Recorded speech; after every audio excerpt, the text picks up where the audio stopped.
La lumière dorée du matin caressait les pentes majestueuses de la montagne Sainte-Victoire, créant un spectacle que seuls les habitants d'Aix-en-Provence pouvaient apprécier dans toute sa splendeur. Pour la petite Héloïse, âgée de 4 ans, cette beauté demeurait un mystère voilé par sa cécité. Pourtant, elle ressentait la présence imposante de la montagne d'une manière que peu de gens pouvaient comprendre. Dans leur modeste maison au pied de la montagne, Geneviève, la grand-mère d'Héloïse, préparait le petit déjeuner tout en observant sa petite fille avec inquiétude. Depuis l'arrivée de Clémence, la nouvelle épouse de son fils, quelque chose avait changé dans l'atmosphère familiale.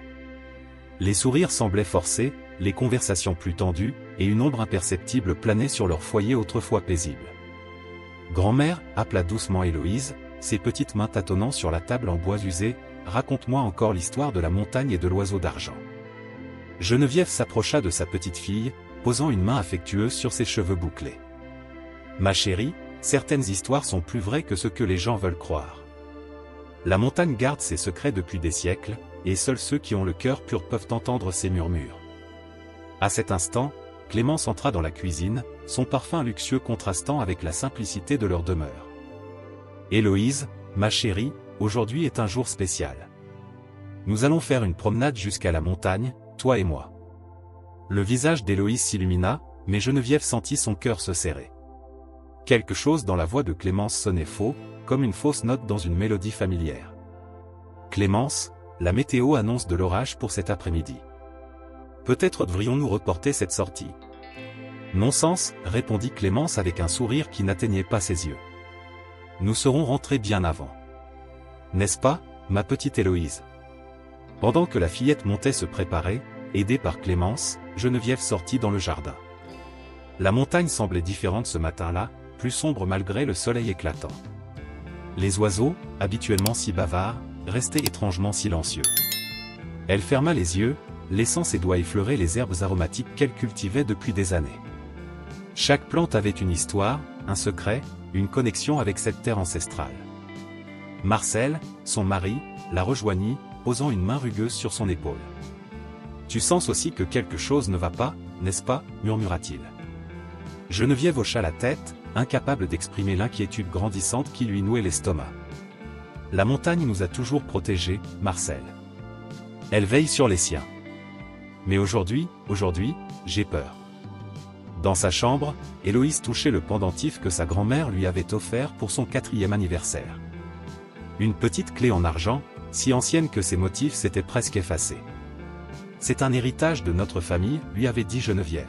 « Un jour, tu comprendras son importance. » Clémence observait la scène depuis le seuil de la porte, son regard fixé sur le pendentif avec une intensité troublante. Dans sa poche, elle serrait un vieux parchemin, ses ongles s'enfonçant dans le papier jauni par le temps. Les légendes de la montagne parlaient d'un trésor, d'un secret si puissant qu'il pouvait changer le destin de celui qui le découvrirait. Et aujourd'hui, elle était déterminée à percer ce mystère, peu importe le prix à payer. Le soleil atteignait son zénith lorsque Clémence et Héloïse commencèrent leur ascension de la montagne Sainte-Victoire. L'air devenait plus frais à mesure qu'elle s'élevait, et le vent transportait les parfums de thym et de romarin sauvage. Héloïse, tenant fermement la main de sa belle-mère, sentait chaque pierre, chaque racine sous ses pieds, comme si la montagne lui parlait à travers ses pas. « Clémence, » demanda la petite fille, « pourquoi la montagne chante aujourd'hui ?» Sa belle-mère ralentit légèrement, surprise par la question. « Que veux-tu dire, ma chérie ?»« J'entends une mélodie, » expliqua Héloïse, comme celle que grand-mère fredonne parfois, mais différente. Elle vient de partout autour de nous. Clémence serra les dents, mal à l'aise. Les légendes mentionnaient ce genre de phénomène, des enfants capables d'entendre la voix de la montagne. Le parchemin dans sa poche semblait peser plus lourd à chaque pas. Elle savait que le temps pressait, les nuages s'amoncelaient à l'horizon, menaçants. Pendant ce temps, au pied de la montagne, Geneviève sortit une vieille boîte en bois de sous son lit. À l'intérieur, un livre relié de cuir craquelé contenait des dessins étranges et des textes en occitan ancien. Ses doigts tremblants tournèrent les pages jusqu'à trouver ce qu'elle cherchait, l'histoire du gardien d'argent. « Le gardien apparaît quand l'innocence est menacée, » murmura-t-elle, traduisant les mots anciens. « Il protège ceux qui portent la marque des gardiens du secret. » Dans son cœur, elle savait que le pendentif d'Héloïse n'était pas un simple bijou. C'était une clé, transmise de génération en génération, attendant le moment où son véritable pouvoir serait révélé. Sur le sentier, Clémence devenait de plus en plus agitée. Chaque fois qu'Héloïse mentionnait la « chanson » de la montagne, son irritation grandissait. Le parchemin parlait d'un passage secret, d'une grotte cachée où reposait un trésor inestimable. Mais pour le trouver, il fallait une clé spéciale, celle qu'Héloïse portait autour du cou. « Nous allons faire une pause ici », annonça Clémence, choisissant un endroit isolé du sentier. Le vent s'était intensifié, faisant danser les branches des pins. « Héloïse, laisse-moi regarder ton joli pendentif. » La petite fille porta instinctivement la main à son cou, protégeant le bijou. « Grand-mère dit que je ne dois jamais l'enlever. C'est un secret de famille. » Le visage de Clémence se durcit. « Ta grand-mère n'est pas là maintenant. Donne-moi cette clé, Héloïse. » Pour la première fois, la voix douce de sa belle-mère avait disparu, remplacée par quelque chose de froid et d'étranger. Héloïse recula d'un pas, ses sens en alerte. La chanson de la montagne s'était transformée en un avertissement urgent, un crescendo de notes discordantes qui lui donnait la chair de poule. Dans le ciel, les premiers grondements du tonnerre se firent entendre. La tempête approchait, plus rapidement que prévu. Clémence regarda autour d'elle avec nervosité. Elle devait agir vite. Le parchemin indiquait que le passage ne s'ouvrirait qu'à une certaine heure, quand le soleil atteindrait un angle précis avec la montagne. « Écoute-moi bien, dit-elle d'une voix tremblante de frustration, cette clé ne t'appartient pas vraiment. Elle fait partie d'un héritage beaucoup plus grand que ta petite famille ne peut comprendre. » Au même moment, un vent puissant balaya le sentier, apportant avec lui une odeur de pluie imminente. Les cheveux d'Héloïse s'agitaient autour de son visage tandis qu'elle reculait encore, guidée par un instinct profond qui lui disait de fuir. Les premières gouttes de pluie commençaient à tomber lorsque Clémence, dans un geste brusque, arracha le pendentif du cou d'Héloïse. La petite fille poussa un cri de surprise et de douleur, tandis que la chaîne en argent se brisait entre les doigts tremblants de sa belle-mère.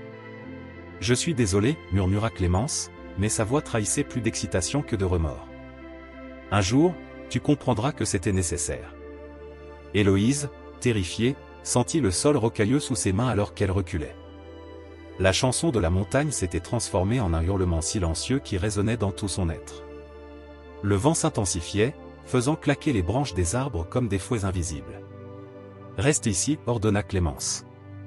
Je reviendrai te chercher quand j'aurai trouvé ce que je cherche. » Les pas précipités de sa belle-mère s'éloignèrent, laissant Héloïse seule dans l'obscurité de sa cécité, perdue sur les flancs de la montagne. La pluie tombait maintenant plus fort, transformant les sentiers en ruisseaux boueux. Au pied de la montagne, Geneviève ressentit une douleur aiguë dans sa poitrine. Les pages du vieux livre s'agitaient sous une brise inexistante, et les symboles anciens semblaient pulser d'une lueur étrange. Marcel entra en trombe dans la pièce, le visage grave.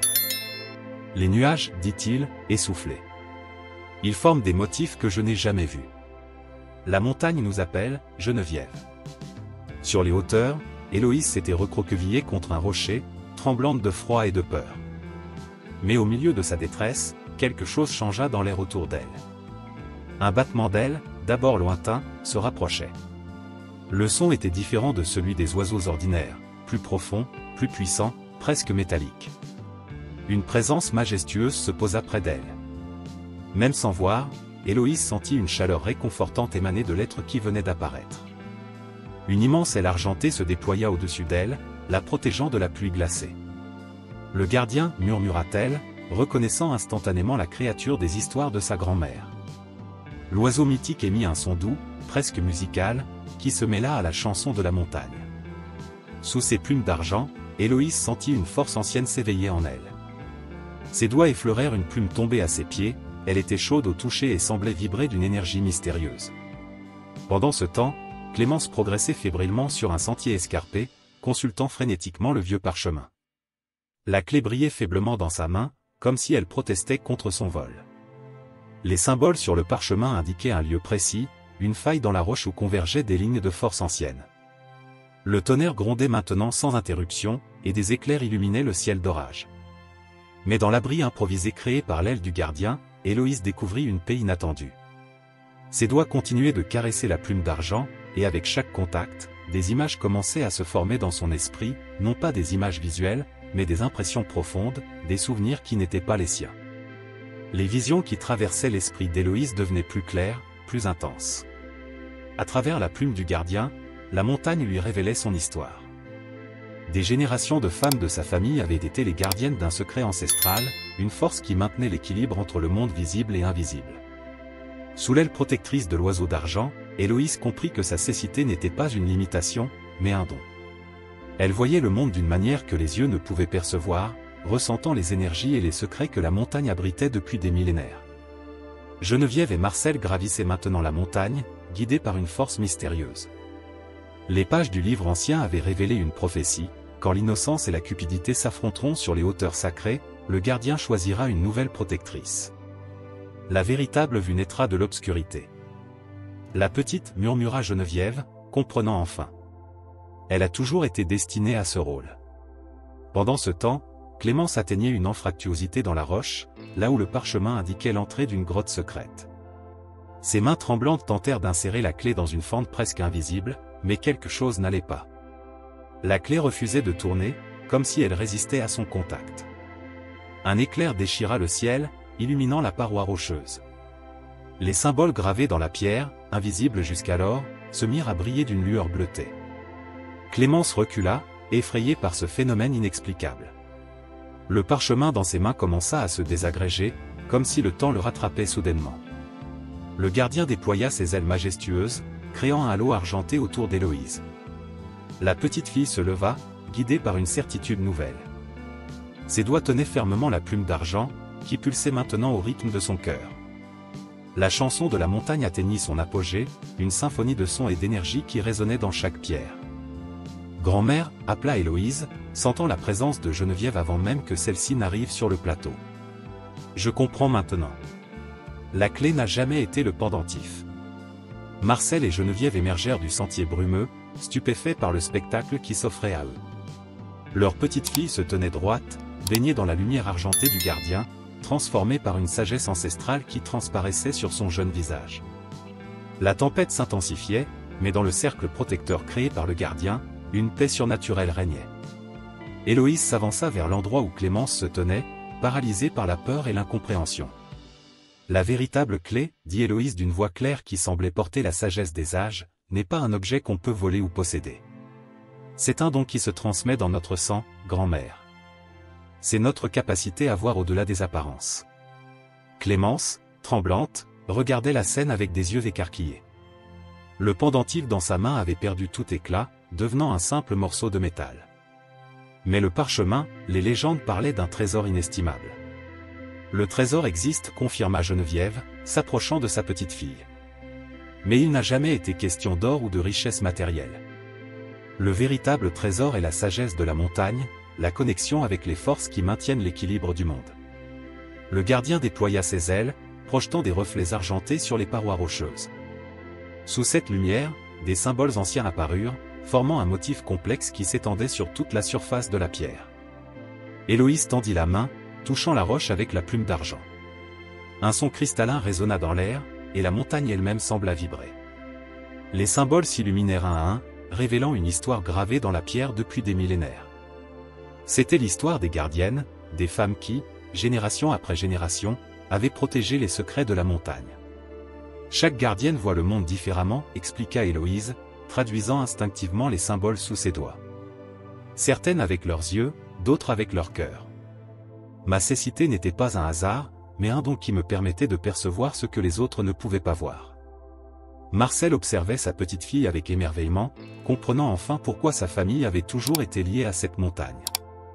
Le gardien émit un son mélodieux, comme pour confirmer les paroles d'Héloïse.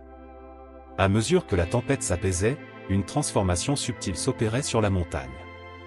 Clémence, submergée par la culpabilité et la compréhension tardive de ses actes, s'approcha d'Héloïse, le pendentif dans sa main tremblante.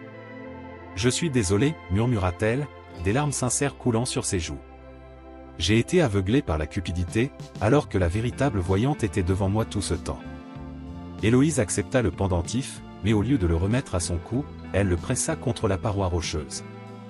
Le métal se fondit dans la pierre, devenant partie intégrante de la montagne, comme s'il retournait à sa source originelle. « La montagne garde nos secrets, dit Héloïse, mais elle partage sa sagesse avec ceux qui savent écouter. » Le gardien d'argent s'inclina devant la petite fille, touchant son front de son bec lumineux. Une douce chaleur se répandit dans tout son corps, et pour la première fois de sa vie, Héloïse vit, non pas avec ses yeux, mais avec une vision intérieure d'une clarté extraordinaire. Les lignes de force qui parcouraient la montagne lui apparaissaient comme des rivières de lumière, connectant le ciel à la terre. Geneviève s'agenouilla près de sa petite fille, sortant le vieux livre de son sac. « Il est temps que tu apprennes nos traditions, ma chérie. Ce livre contient l'histoire de toutes les gardiennes qui t'ont précédé. » Marcel regardait avec fierté sa famille réunie, comprenant que sa maison au pied de la montagne resterait un lieu sacré, où la sagesse ancienne continuerait d'être transmise et préservée. Clémence, transformée par cette expérience, demanda pardon à la famille et quitta la région peu après, comprenant que certains secrets devaient rester protégés.